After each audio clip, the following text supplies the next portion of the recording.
Hello friends, परम IAS के general science one liner का ये पार्ट 4 है, जिसमें हम एनसीईआरटी और घटना चक्र प्लस लूसेंट में जितने भी वन लाइनर हैं परम आईएएस वाले मैगजीन में दिया हुआ है, जिसको हम एक वीडियो लेक्चर के माध्यम से पढ़ेंगे। तो चलिए स्टार्ट करते हैं।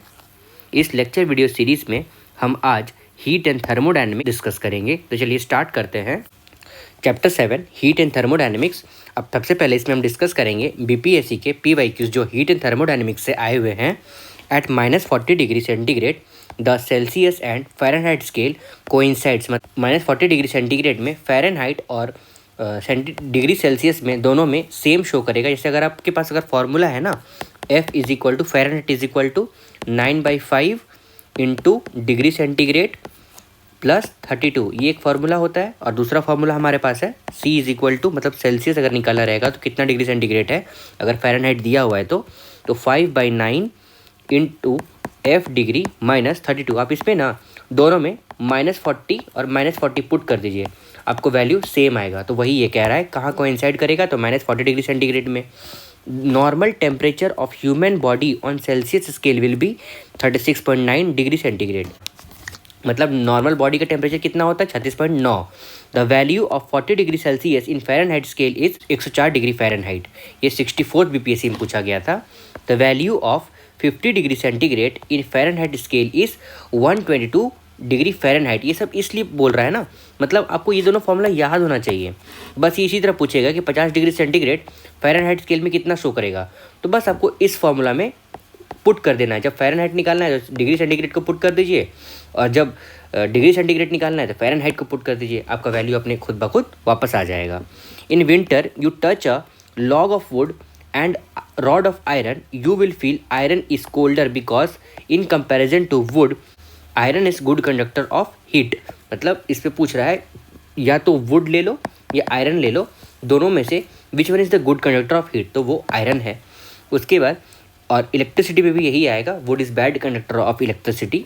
फिर in the night of strong wind dew is not found because rate of evaporation is fast. मतलब वाटर वेपर ज़्यादा तेजी हो जाता है तो ड्यू फॉर्म नहीं होता है। ये ड्यू, फॉग, मिस्ट है ना, ये जितने भी टर्म होते हैं ना, ये आपको याद होना चाहिए। तो आप एक बार गूगल करके देख लीजिएगा ये तीनों टर्म क्या बोलते हैं।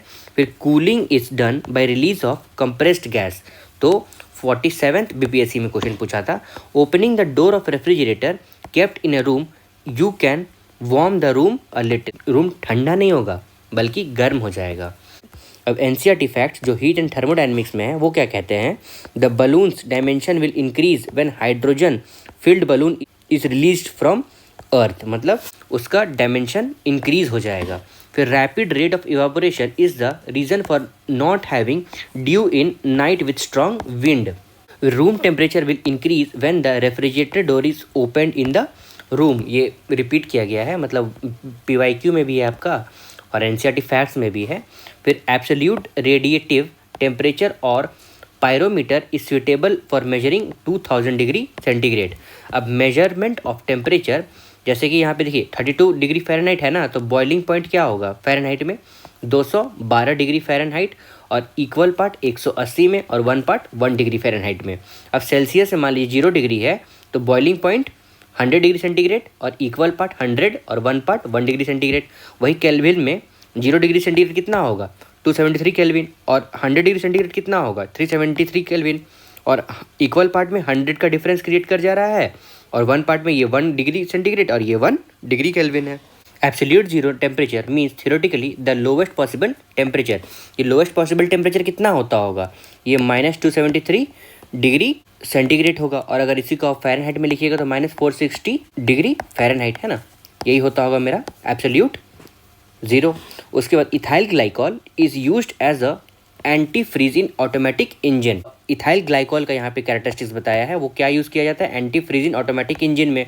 मतलब एंटी फ्रीज का मतलब अगर मान लीजिए आप गाड़ी को लेकर लद्दाख चले गए हो, तो वहाँ पे तो अगर कुछ भी आप डालोगे तो फ्रीज़ कर जाएगा ना, तो उसमें एक अलग तरह का पेट्रोलियम या फिर गैसोलीन डाला जाता है, वो उसमें इथाइल ग्लाइकॉल मिक्स्ड रहता है। ये मैंने आपको जनरल नॉलेज के लिए बता दिया। When snow melts volume decreases. उसके बाद the thermostat machine is related to temperature which is used to self-control the pressure of a body. The main function of thermostat in a refrigerator is maintaining uniform temperature. मतलब automatic के लिए भी होता है. मान लीजिए आपने ये फ्रिज का ये नॉब है, इसको आपने मीडियम में सेट करके रखा है, तो मीडियम में मान लीजिए वो कितना जाएगा, वो आपका मान लीजिए 0 डिग्री सेंटीग्रेड में जाके वो ऑटोमेटिकली ऑफ हो जाएगा. फिर से जब ये टेम्परेचर 1-2 डिग्री में पहुंचेगा फिर ये ऑन हो जाएगा. तो वही थर्मोस्टेट का काम है, ये automatic switch on and off का काम आता है. फिर 4 degree centigrade is required to keep food fresh in refrigerator. फिर the normal temperature of a healthy human body is 37 degree centigrade और 310 केल्विन. और इसको आप एक बार कन्वर्ट कर लीजिए फ़ारेनहाइट में, तो आपको एक प्रैक्टिस हो जाएगा. फिर hand burns more than steam than with boiling water. क्यों? The main reason is steam has higher latent heat than boiling water. Latent heat का डेफिनेशन आपको पता है क्या होता है? एक बार आप गूगल कर लीजिए, पता चल जाएगा. By adding ordinary salt to water, the boiling point of water will increase and freezing point will decrease. ये डिट्टो यही क्वेश्चन आया था 2021 BPSC में, ठीक है. तो अब ये PYQ भी है. उसके बाद इफ़ अ हीटर कोई, मतलब यहाँ पे क्या बता रहा है, बॉइलिंग पॉइंट ऑफ वाटर में अगर वाटर में सॉल्ट अगर डाल देंगे तो क्या होगा, उसका बॉइलिंग पॉइंट इंक्रीज कर जाएगा. और फ्रीजिंग पॉइंट में क्या इफेक्ट आएगा, फ्रीजिंग पॉइंट डिक्रीज हो जाएगा. इसीलिए ना आइसक्रीम में हमारा थोड़ा सा नमक का पदार्थ भी रहता है ताकि वो जल्दी मेल्ट ना हो. If a heater coil is cut into 2 equal parts and one part is used in heater, the heat generated will be doubled. The centigrade and Fahrenheit temperature remains same at -40 degree centigrade. वो मैंने आपको करके भी दिखा दिया एक बार. When are Fahrenheit and Celsius equal? There is a one point on the Fahrenheit and Celsius scale where the temperature is degree are equal, मतलब -40 degree centigrade. When the glass rod is kept in steam, its length increases. We feel more cooler on touching a piece of iron than a piece of wood in winter because iron is good conductor of heat than wood. ये electricity में भी यही phenomena होगा, good conductor of electricity होता है iron. If the temperature of air increases the ability to absorb water also increases. इसीलिए ना गर्म हवा में ज़्यादा पानी रहता है. और the thermal capacity of a substance depends on the specific heat of that substance. The cloudy nights are relatively warmer than clear meshless night because clouds prevent heat radiation from earth and air. When water is heated from 0 degree to 10 degree centigrade, its volume first decreases and then increases. वो 4 degree centigrade वाला phenomena आ रहा है इसमें. ये आपको ये याद रहना चाहिए, ये पूछ सकता है 4 डिग्री सेंटीग्रेड में वाटर क्या होता है, कॉन्ट्रैक्ट होता है क्या एक्सपैंड होता है. और 4 डिग्री सेंटीग्रेड में मैक्सिमम डेंसिटी रहता है. When pressure is increased, boiling point of water will also increase. इसीलिए ना हम लोग हायर अप में, मतलब ऑल्टीट्यूड में प्रेशर कुकर का यूज़ करते हैं. और as in due to pressure difference के कारण हमारे नाक से खून भी निकलने लगता है, क्योंकि बॉडी हमारा इक्विलिब्रियम अटेन नहीं कर पाता है. मतलब इनसाइड आवर बॉडी प्रेशर और बाहर का प्रेशर में अगर डिफरेंस क्रिएट कर जाएगा तो ब्लड बाहर आ जाएगा. Type of umbrella used in summer, white on the outer surface and black on the inner surface. ये इसलिए है, वो हीट रेडिएशन और रिफ्लेक्शन के लिए बता रहा है. फिर देयर इज, मतलब ब्लैक होता है ना हीट अब्जॉर्बर, और वाइट कलर होता है हीट रेडिएटर. इसीलिए एल्बिडो इफेक्ट का भी अगर आप फेनोमेना आपको अगर याद है, नहीं भी याद है, एक बार आप गूगल करके देख लीजिए, वो भी वाइट बॉडी और ब्लैक बॉडी में भी डिफरेंस क्रिएट कर जाता है. There is little space left in middle while adding rail line to keep the track in place for thermal expansion. ये समझ में आ रहा है ना, ट्रेन की पटरी जो होती है ना, बीच में थोड़ा जगह रहता है, क्योंकि अगर ट्रेन से निकलेगा ऐसे तो ड्यू टू थर्मल एक्सपेंशन ही हो सकता है, जब ये बहुत गर्म हो जाएगा तो ये दोनों जुड़ जाएगा, इसीलिए थोड़ा सा जगह बीच में छोड़ दिया जाता है. The highest temperature inside the pressure cooker depends on area of upper hole and the weight placed on it. मतलब वो होता है ना कुकर का नॉब, उस पर डिपेंड करता है, और उसका होल कितना है वो भी डिपेंड करता है कि कितना प्रेशर से एयर बाहर आ सकता है. उसके बाद humidity and temperature is controlled by air conditioner in room. Humidity मतलब कितना वाटर वेपर प्रेजेंट रहेगा, और टेम्परेचर कंट्रोल कौन करेगा, एसी कंट्रोल करेगा. फिर ammonium chloride and zinc chloride are used as electrolyte in dry battery. तो ये इंपॉर्टेंट है, अमोनियम क्लोराइड और जिंक क्लोराइड को हम क्या यूज़ कर सकते हैं, एज एन इलेक्ट्रोलाइट. और कहाँ पे, तो ड्राई बैटरी में. PYQ आया हुआ है इस तरह का, एग्जैक्ट तो मुझे याद नहीं है, अगर मुझे पता चलेगा मैं आपको बता दूंगा. Conductivity application of heat in winter, even though the temperature of wood and iron is equal, the iron chair looks more cooled.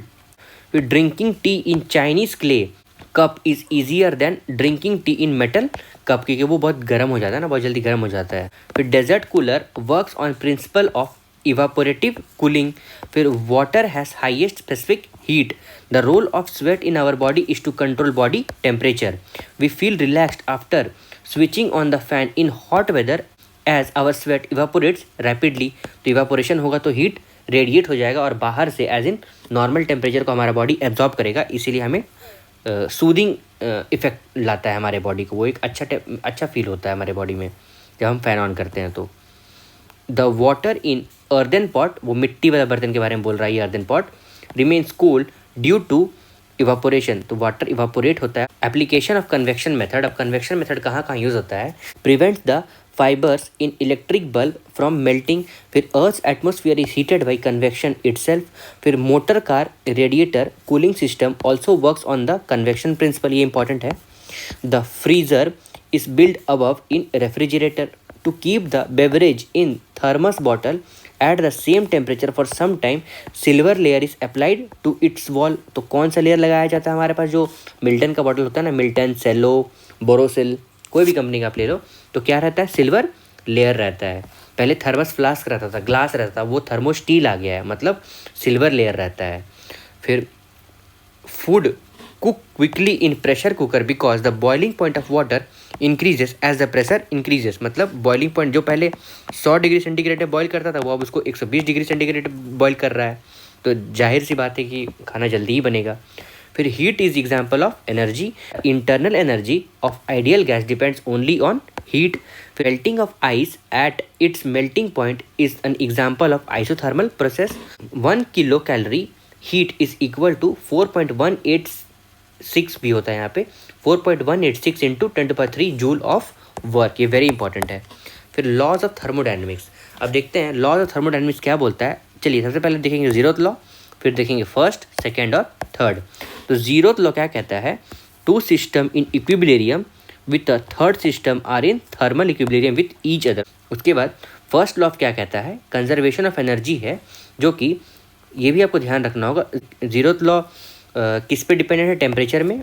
और first law of thermodynamics conservation of energy को डिफाइन करता है। Energy can change from but it's neither created nor destroyed, energy can neither be created nor be destroyed but can change from one form to other, वही है first law of thermodynamics. अब second law है entropy of an isolated system always increases. उसके बाद third law, entropy of a system approaches a constant as temperature approaches absolute zero, मतलब absolute zero में entropy constant हो जाएगा, मतलब वो भी जीरो हो जाएगा। अब एप्लीकेशन ऑफ रेडिएशन पढ़ते हैं हम लोग, कुछ देर पहले कन्वेक्शन पढ़ रहे थे, अब रेडिएशन का पढ़ते हैं। Heat of sun reaches the earth in form of radiation, तो सन्स हीट हमें कैसे पहुंचता है? As a form of radiation. फिर polished shoe do not heat up quickly in the sun, तो आप इसलिए आप पॉलिश्ड शू ही पहना करो, उसे ज़्यादा गंदा ना होने दिया करो। फिर when a glass bottle is filled with water and is allowed to close and freeze, the bottle breaks because the water expand when it freezes, मतलब बर्फ जो है ना वो ज़्यादा वॉल्यूम ऑक्यूपाई करेगा एज कम्पेयर टू उतना ही quantity of water. The boiling point of water decreases with increasing altitude because the pressure decreases with increasing altitude, मतलब जैसे जैसे हम लोग हायर अल्टीट्यूड में जाएंगे तो boiling point of water decrease करेगा, इसीलिए एट हायर अल्टीट्यूड हम लोग को क्या रिकमेंड किया जाता है कि हम लोग प्रेशर कुकर में खाना बनाएं, क्योंकि वाटर अगर मान लीजिए 70 डिग्री में ही बॉईल करना चालू कर देगा तो खाना बनेगा कैसे, इसीलिए प्रेशर कुकर का यूज़ किया जाता है। Snow is always frozen on high mountain because the temperature on the high mountain is often less than freezing point, so the water vapour in the atmosphere becomes ice. उसके बाद the process of transformation of solid camphor into gas is called sublimation. चलिए आपको अगर solid camphor नहीं भी समझ में आया, फेनोल्फथालीन बॉल आपने देखा है ना, वो क्या होता है? डायरेक्ट सॉलिड टू गैसियस में कन्वर्ट हो जाता है, तो वही आप उसी को रिस्पेक्ट में रख लीजिए। उसके बाद हमारा नेक्स्ट है एग्जाम्पल्स। अब एग्जाम्पल्स ऑफ सब्लिमेशन क्या होगा? Dry ice in solid form of carbon dioxide, ये dry ice very important for your current affairs है ना। उसके बाद फिर ice crystal inside box of frozen, ice and snow under certain condition, फिर iodine crystal 100 degree centigrade जब उसे हम बॉईल करेंगे। इसी तरह कुछ एग्जांपल दिया हुआ है। अब चलिए हमारा नेक्स्ट पॉइंट है फिर hoar frost is reverse process of sublimation in which vapour converts to solid directly. secret heat of evaporation is required to change a substance from liquid to gas without changing its temperature.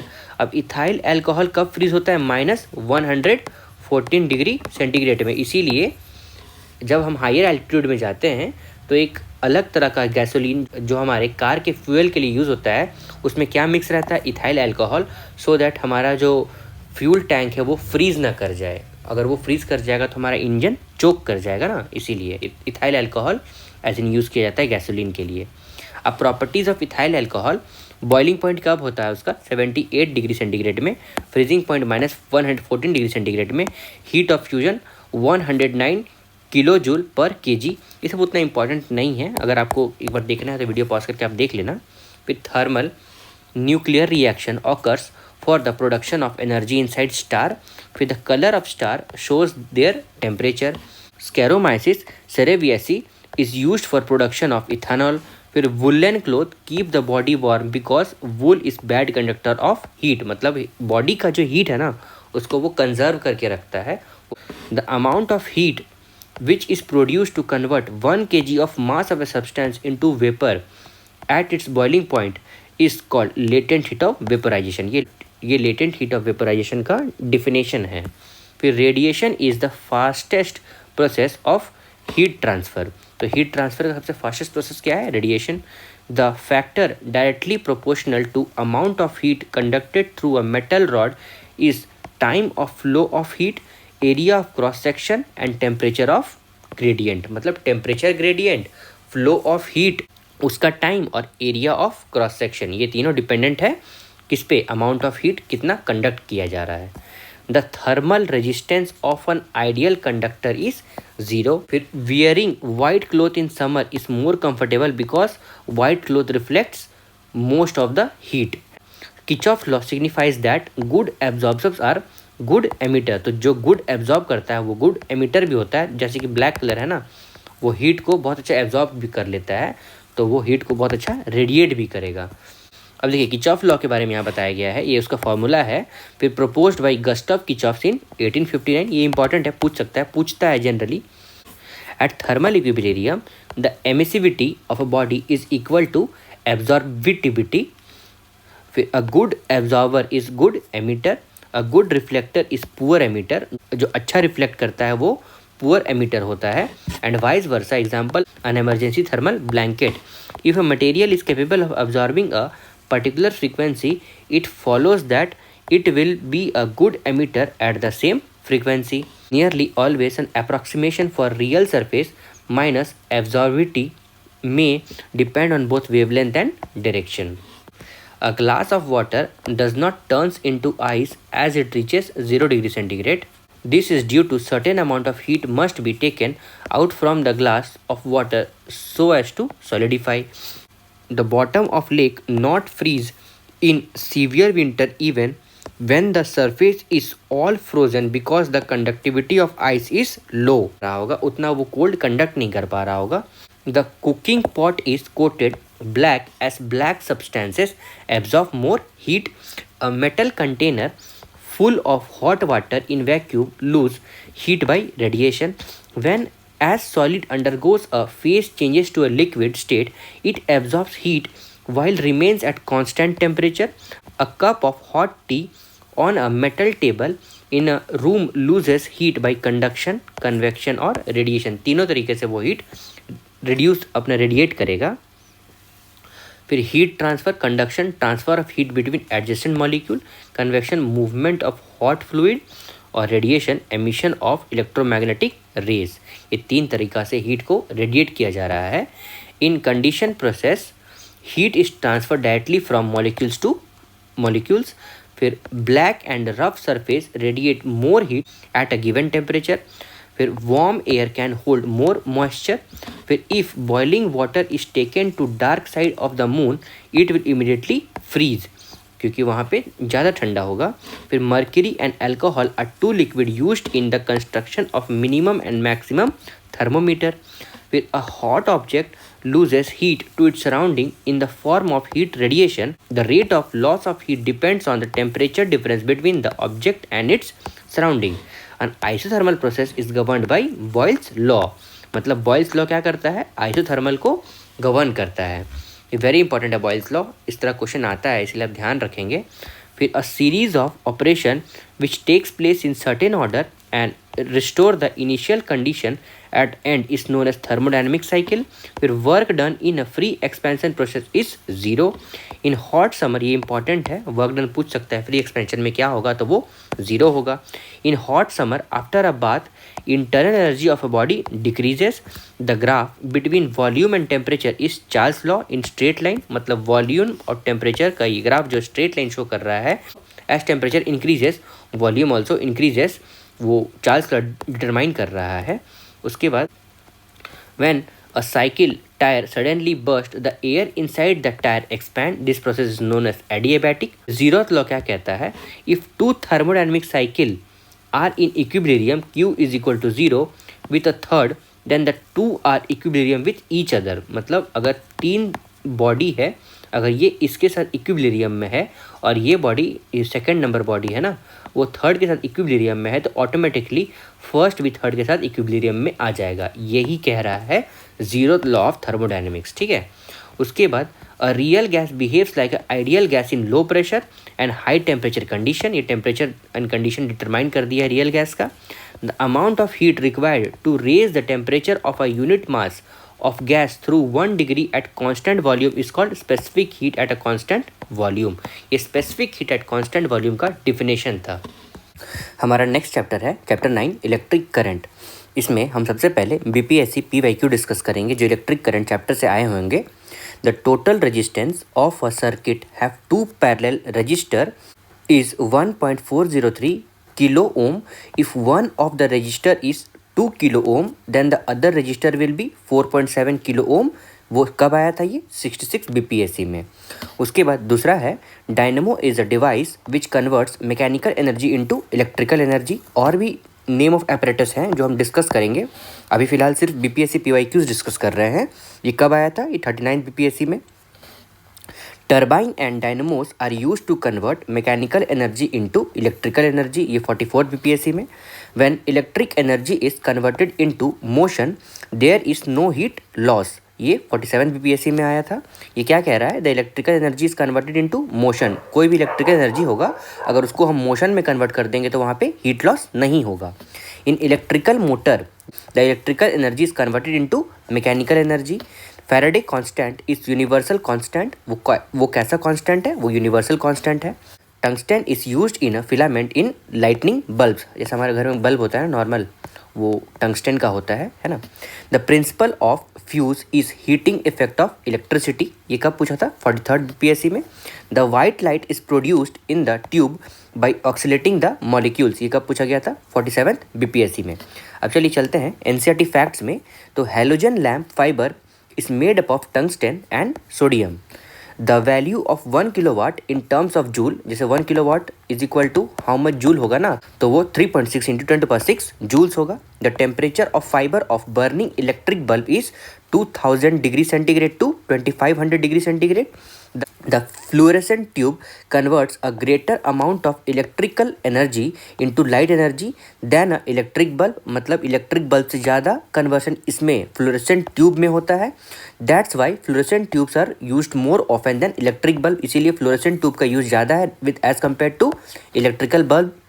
फिर mercury and neon gas is filled in fluorescent bulb, कौन सा gas रहता है, neon gas और mercury. फिर कहाँ पे, तो फ्लोरेसेंट बल्ब पे।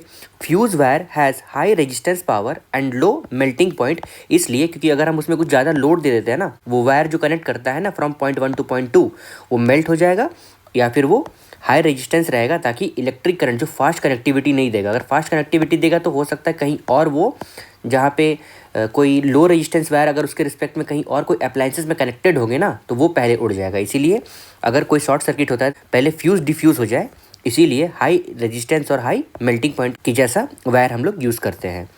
Fuse wire used for save electrical supply at home are manufactured for metals with low melting point, ये फिर से ऊपर वाला पॉइंट फिर से एक बार बताया गया है। फिर डायरेक्ट करंट, DC करंट होता है ना जो बैटरी देती है, is required to charge the storage battery, तो वो स्टोरेज बैटरी को चार्ज करने के लिए यूज़ किया जाता है। अब चलिए हम लोग कन्वर्शन देखते हैं, उससे पहले एक और स्टेटमेंट बाकी है।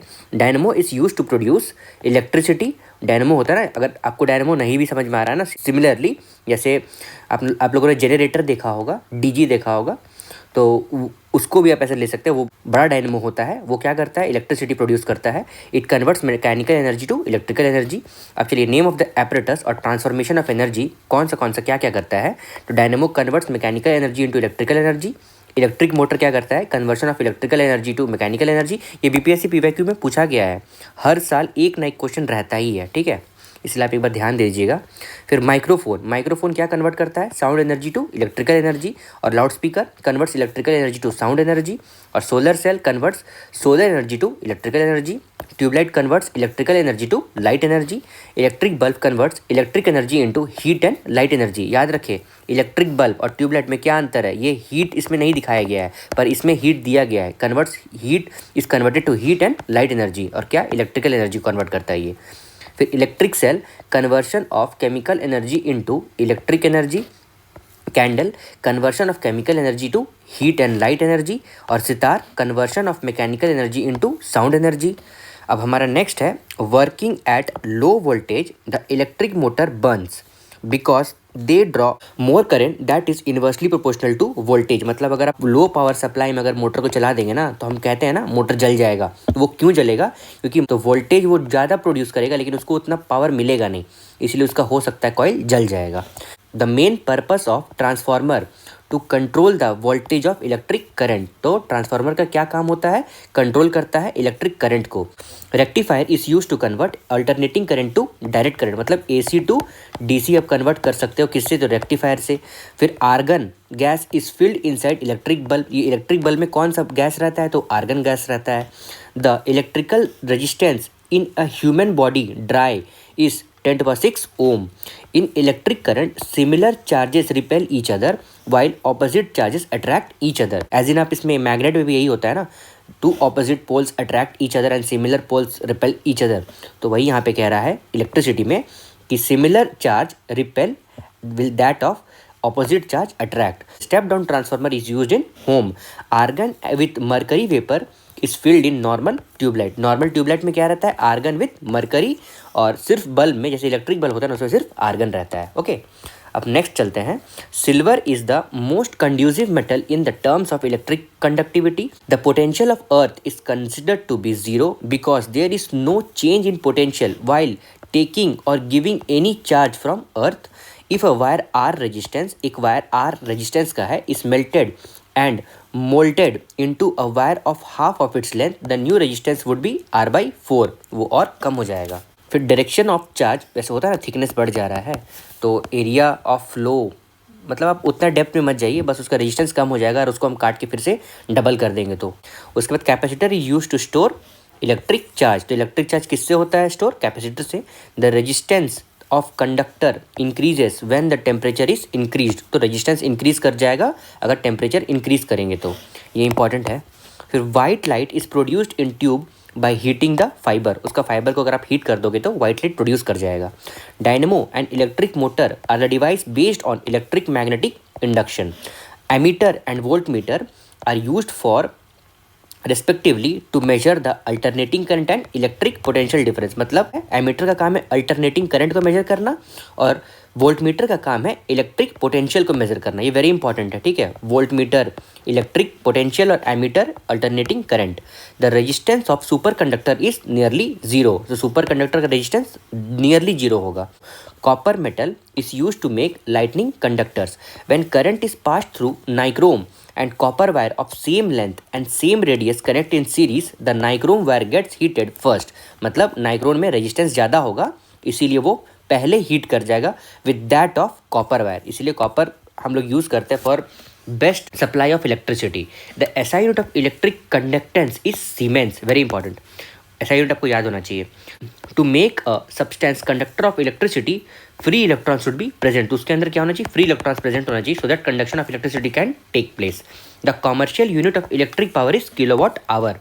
Electrolytic cell induce a spontaneous ox reaction to create flow of electric charges. फिर रेयोस्टैट आपने देखा है, आप लोगों ने अगर अपने 10th-12th वाले एक्सपेरिमेंट में देखा होगा, मैंने वहीं पे देखा था। Rheostat is a device used in electric current to change the resistance so the current of circuit also changes. ये एक इस तरह का अगर आपने एक्सपेरिमेंट देखा होगा, हमारे प्रैक्टिकल में हुआ था। रेयोस्टेट को आप अलग अलग जगह अगर पुट करोगे ना तो उसका रेजिस्टेंस मेजर कर सकते हो। जैसे जैसे हम रेजिस्टेंस चेंज करेंगे ना तो फ्लो ऑफ करंट जो होगा वो भी चेंज करता जाएगा। Substance through which electricity can not flow are called insulator. मतलब इंसुलेटर ऐसा सब्सटेंस है जो इलेक्ट्रिसिटी फ्लो नहीं करने देता है। अब देखिए इलेक्ट्रिक कंडक्टर्स में कौन सा हो सकता है? Silver, copper, sea water. Electric insulator में वुड, रबर और ऑयल। और थर्मल कंडक्टर में गोल्ड, स्टील और डायमंड। याद रखना है आप लोग को। Glass rod rubbed with silk, cloth, ebonite rod ebonite rod with the wool, lightning in the sky are example of static electric. जैसे इलेक्ट्रिसिटी दो तरह का होता है ना, एक करंट इलेक्ट्रिसिटी होता है, एक स्टैटिक इलेक्ट्रिसिटी होता है। तो वही अब बता रहा है, ये स्टैटिक इलेक्ट्रिसिटी में बता रहा है। ये उतने देर से पहले कुछ जब स्टार्टिंग का वीडियो लेक्चर था हमें करंट इलेक्ट्रिसिटी के बारे में बताया जा रहा था। The work done in moving a unit positive charge from infinity to that point is in electric field is called electric potential. Electric potential का ये डिफिनेशन था। फिर electric current originated from which negative charge electron of an atom when a person combs her hair or his hair, static electricity is sometimes generated by friction। तो static electricity generate होगा friction से between the comb and hair transfer electrons। इसीलिए कभी आप अगर कोम को अगर सटाते हो तो हो सकता है कभी आपको आवाज़, आप लोगों ने कभी महसूस किया होगा तो उस तरह का एक साउंड आता है। तो उसी को, तो अगर आपको वो सुनाई दे रहा होगा तो उसी को हम लोग स्टैटिक इलेक्ट्रिसिटी बोलते हैं। और अगर नहीं कभी सुने हो तो ट्राई करना, आपको पता चल जाएगा। The resistance of wire varies inversely with area of cross section. मतलब एरिया ऑफ क्रॉस सेक्शन जितना ज़्यादा बढ़ाएंगे उतना रेजिस्टेंस मेरा कम होते जाएगा। तो वही कह रहा है inversely proportional. Voltage is a form of potential energy. The ratio of voltage and electric current in a closed circuit remains constant. तो क्या कांस्टेंट रहेगा? The ratio of voltage and electric current in a closed circuit constant रहेगा। अब Ohm's law क्या कहता है? The curves representing Ohm's law is linear. As per Ohm's law if the resistance of a conductor is doubled, अगर resistance of a conductor को double कर देते हैं, the current flow through it gets halved. तो current जितना flow कर रहा होगा वो सीधा हाफ हो जाएगा। तो वही कह रहा है, ये ओम्स लॉ को डिफाइन किया गया है। अगर हम रेजिस्टेंस बढ़ाते हैं तो इलेक्ट्रिक करंट फ्लो हाफ हो जाएगा। The name of material which contents lot of free electron are called conductor. ये रहा एक डिफिनेशन। ये हमारा वोल्ट मीटर है, ये पावर डिसिपेटेड थ्रू वॉट है और ये रेजिस्टेंस है। उसके बाद एक फॉर्मूला है P is equal to V I is equal to V square by R और आई स्क्वायर आर। तो P is equal to I square by R भी आप लिख सकते हो। ये फॉर्मूला होता है। जैसे देखो P is equal to V I होता है ना, तो फिर उसके बाद क्या किया, ये आई का वैल्यू है ना V बाई आर, उसको P is equal to V square by R हम पुट कर सकते हैं। I is equal to V by R अगर पुट करते हैं तो, और उसके बाद same with that of R is equal to V by I होता है ना, तो P is equal to V square by R. और इस आर की जगह अगर हम पुट करेंगे वी बाई आई तो हमारा क्या आ जाएगा? P is equal to I square R. ये डिराइव किया गया है, ये आपको न्यूमेरिकल सॉल्व करने में काम आएगा, पर ये यहाँ पे मुझे नहीं लगता इंपॉर्टेंट है, बस मैंने आपको एक बार समझा दिया है। फिर conductors and insulators, conductor allow energy to pass through और इंसुलेटर स्लोस एनर्जी ट्रांसफर। ये पास नहीं करने देता है क्योंकि इसमें फ्री इलेक्ट्रॉन्स नहीं रहता है तो वो इंसुलेटर का काम करता है, और फ्री इलेक्ट्रॉन्स अगर प्रेजेंट होगा तो वो कंडक्टर का काम करता है। The phenomena of electromagnetic induction is frequently used in various devices like transformer, dynamo, artificial pacemaker etcetera. अब इलेक्ट्रोमैग्नेटिक इंडक्शन एग्जाम्पल क्या है? ये एक मैग्नेट मैंने ले लिया है और एक स्पिनिंग कॉइल मैंने यहाँ पे लिया है। ये ऐसे रहता है, अगर आप लोगों ने एक्सपेरिमेंट किया होगा तो आपको याद होगा, है ना? ठीक है, अगर आपको समझ में आ रहा है तो ठीक है, नहीं भी समझ में आ रहा है तो कोई प्रॉब्लम नहीं है। इस तरह का क्वेश्चन बहुत रेयरली है कुछ पूछेगा इससे। उसके बाद और नेक्स्ट है the unit of electric charge is coulomb. Electric charge का यूनिट क्या है? Coulomb. When one of the 3 series register is removed from a circuit and the circuit is reconnected the current increases. तो current increase किया जाएगा अगर 3 series register होगा और उसमें से अगर आप एक रजिस्टर को हटा देते हो तो करंट इंक्रीज कर जाएगा। The resistance of a material depends on the temperature. किसमें डिपेंड करेगा? टेम्परेचर में, लेंथ ऑफ कंडक्टर में and area of cross section में। तो एरिया ऑफ क्रॉस सेक्शन अगर आप बढ़ाओगे तो क्या होगा? रेजिस्टेंस हमारा घट जाएगा। और टेम्परेचर बढ़ाओगे तो क्या होगा? रेजिस्टेंस हमारा बढ़ जाएगा। और लेंथ ऑफ कंडक्टर अगर बढ़ाओगे तो क्या होगा? इंक्रीज हो जाएगा फ्लो ऑफ करंट। फिर copper is most commonly used conductor in electronics, but resistor is designed to oppose the flow of current। मतलब अगर फ्लो ऑफ करंट अगर रोकना है तो आप रजिस्टर लगा दो तो फ्लो ऑफ करंट आपका रुक जाएगा। An ideal voltmeter would have infinite resistance, मतलब एक आइडियल वोल्टमीटर जो होगा ना उसका इन्फिनाइट रेजिस्टेंस होगा। तो ये था हमारा चैप्टर 9 इलेक्ट्रिक करंट, और हम लोगों ने ये था हमारा video electric current. Hope you have, और ये था हमारा chapter electric current, chapter number 9। Hope you have understood this chapter. Thanks.